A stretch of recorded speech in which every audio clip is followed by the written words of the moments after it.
Radhe Radhe everyone, कैसे हैं आप सब। आई होप आप सब बहुत अच्छे होंगे। मैं भी बिल्कुल ठीक हूँ। भाई आप सभी को राधा अष्टमी की बहुत बहुत शुभकामनाएं।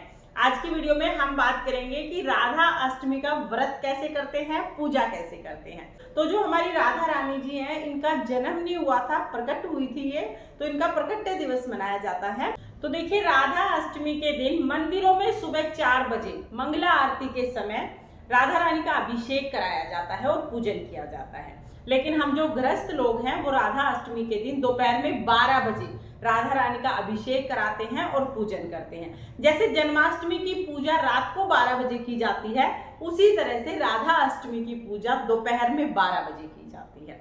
ठीक है, अब जान लेते हैं और पूजा कैसे करनी है, इसका तो डिटेल वीडियो आपको चैनल पर मिल जाएगा। राधा रानी का सुंदर सा श्रृंगार करना है, कलश स्थापना की जाती है, अभिषेक किया जाता है, पंचामृत से अभिषेक करेंगे। जैसे हमने भगवान श्री कृष्ण जी का अभिषेक किया था, वैसे ही राधा रानी का अभिषेक करेंगे।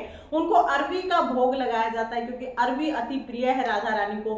नीले रंग के वस्त्र पहनाए जाते हैं, क्योंकि नीला रंग राधा रानी को अति प्रिय है। बाकी अगर नीले रंग की पोशाक ना हो तो कोई भी पोशाक पहना सकते हैं। और सुंदर सा श्रृंगार करके राधा रानी का पूजन किया जाता है। जब भी आप राधा अष्टमी के दिन राधा रानी का पूजन करें तो राधा कृष्ण जी का साथ में पूजन किया जाता है, क्योंकि भगवान श्री कृष्ण तभी प्रसन्न होते हैं जब राधा रानी प्रसन्न होती हैं। और राधा रानी तो बिना भगवान श्री कृष्ण के कोई पूजा स्वीकार करती ही नहीं है, तो इसलिए राधा कृष्ण का पूजन राधा अष्टमी के दिन किया जाता है।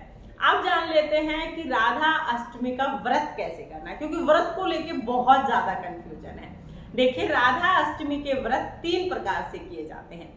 पहला जो तरीका है, उसमें राधा अष्टमी से एक दिन पहले सप्तमी तिथि को व्रत किया जाता है। सप्तमी तिथि को पूरा दिन व्रत किया जाएगा और राधा अष्टमी के दिन सुबह सुबह 4 बजे मंगला आरती करके राधा रानी का अभिषेक पूजन करके व्रत खोल लिया जाता है। यानी सुबह 4 बजे मंगला आरती करेंगे, राधा रानी का अभिषेक करेंगे, उन्हें भोग लगाएंगे और उसके बाद प्रसाद से व्रत खोल लेंगे। ये पहला तरीका है व्रत करने का। दूसरा तरीका है कि कुछ लोग राधा अष्टमी के दिन पूरा दिन व्रत करते हैं। दोपहर में राधा रानी का अभिषेक कराते हैं 12 बजे, उन्हें भोग लगाते हैं, आरती करते हैं और शाम को चंद्रमा को अर्घ देने के बाद फिर अपने व्रत का पारण करते हैं, यानी फिर वो व्रत खोल लेते हैं। तो कुछ लोग राधा अष्टमी के दिन पूरा दिन व्रत करते हैं और शाम को चंद्रोदय के बाद फिर वो व्रत खोल लेते हैं।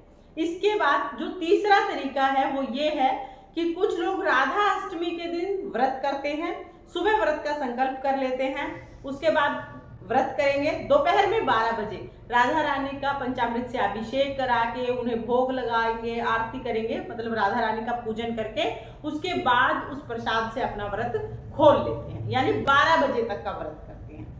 तो ये 3 तरीके हैं राधा अष्टमी का व्रत करने के। पहले में सप्तमी के दिन व्रत किया जाता है, दूसरे में अष्टमी के दिन व्रत किया जाता है और तीसरा जो तरीका है उसमें दोपहर में 12 बजे तक व्रत किया जाता है। 12 बजे पूजन करने के बाद व्रत का पारण कर लिया जाता है। राधा अष्टमी का व्रत करने के ये तीनों ही तरीके बिल्कुल ठीक हैं। आप अपनी सुविधा के अनुसार इनमें से किसी भी तरीके से व्रत कर सकते हैं, लेकिन राधा अष्टमी का व्रत आप जरूर करना, क्योंकि राधा अष्टमी का व्रत करने से ही जन्माष्टमी का व्रत पूर्ण होता है। तो इस तरह से राधा अष्टमी का व्रत किया जाएगा। और देखिए, राधा अष्टमी के दिन जैसे कि मैंने आपको पहले भी बताया है, हो सके तो भोग में अरबी की सब्जी आप जरूर बनाएं, क्योंकि हमारी राधा रानी को अरबी की सब्जी बहुत पसंद है। और राधा अष्टमी के दिन आप राधा रानी को नीले रंग के वस्त्र पहना के उनका श्रृंगार करके पूजन करें। पूजन का डिटेल वीडियो आपको चैनल पर मिल जाएगा, उसमें मैं पूजा करके दिखाऊंगी, कलश स्थापना भी करके दिखाऊंगी, तो आप वहां से समझ आ जाएगा आपको ना। अगर आपके पास राधा रानी नहीं है, अगर आपके पास राधा रानी की सेवा नहीं है और आप लड्डू गोपाल जी की सेवा करते हैं, तो आप अपने लड्डू गोपाल जी को भी राधा रानी का स्वरूप देके, राधा रानी की तरह तैयार करके राधा अष्टमी के दिन उनका पूजन कर सकते हैं। मैं अपने लड्डू गोपाल जी को ही राधा रानी का स्वरूप देके राधा अष्टमी का पूजन करती हूँ।